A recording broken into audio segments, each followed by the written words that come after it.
две. Дни и нощи я осупва, ту придърпва, ту пресупва. Мека пухкава каделя, прежда стана до неделя. Бре, че хубави конци, леко предето ми ще върви. Тъй да тръгне таз година, да е спорна, да е мирна. Ще преметна прежда бяла, тука близо до довара. Нека там да се суши, бели да са идни дни. Виси тука окачено.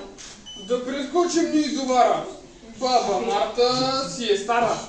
Нищо тя да чуе. И да чуе, докато се обуе. Ще сме вече надалече. Празник мартински да няма вече. Браво, Лиски! Дружки стара. Хайде, да прескачаме довара.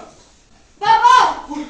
Хей, хлебци! Мартин си тези дни! Баба Марта, с внуци ще плете! Дар за всяко дете! Бързо пешите пуснете! Хора, баби, да позелете!